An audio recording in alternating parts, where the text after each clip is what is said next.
Salut à tous. Bon ben ça y est, le kit est installé, la batterie est prête, les micros sont calés.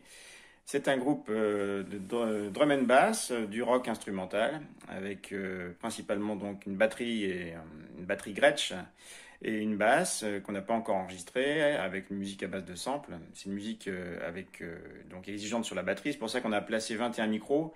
Alors c'est beaucoup, mais l'ingé son veut se laisser le choix, et puis ça nous a permis de tester pas mal de petites configurations. C'est toujours intéressant d'avoir des comparatifs. Et donc, je vais vous présenter un petit peu ce qu'on a placé sur le set. Alors, sur cette caisse claire Ludwig LM402, nous allons placer deux micros, principalement un Octava MK219 avec un Audix i5.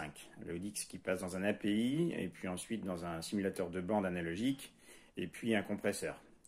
Tandis que l'Octava, lui, est repris par un préampli IMI. Dessous, on va retrouver un Shure 545, et voilà pour la caisse claire.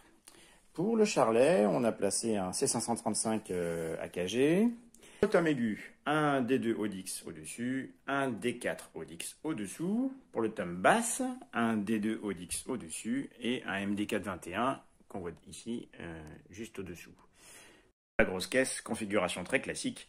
Un micro à l'intérieur qui est un M88 Vintage qui convient très très bien à la Gretsch, et puis un U47 fait pour la peau et un subkick fait maison. On en a testé deux, celui-là descend vraiment très très bas. La combinaison est vraiment vraiment chouette. Voilà. Pour les overs, on est passé sur des rubans RM6 de Bumblebee que j'ai monté récemment. J'en suis très très heureux. C'est des micros qu'on a mis en Bloomline. Je ferai bientôt une petite vidéo sur ces micros qui valent vraiment le détour, qui sont fabriqués en Lettonie.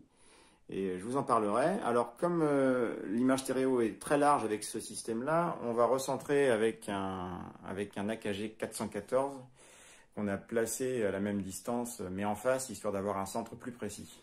On termine avec les rooms, et là, on a mis plusieurs paires, histoire de faire des essais. C'est ici surtout qu'on va essayer un couple XY. Que vous voyez ici, avec des bâtons A1 de chez Prodip qui sont vraiment, vraiment bien.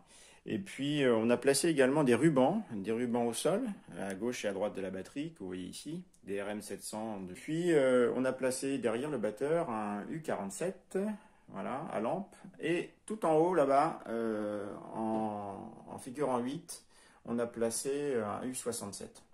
Ces micro-rooms, en fait, on les a traités avec des compressions un petit peu violentes, avec des 1176 principalement, et puis un son qui est vraiment traité à la prise.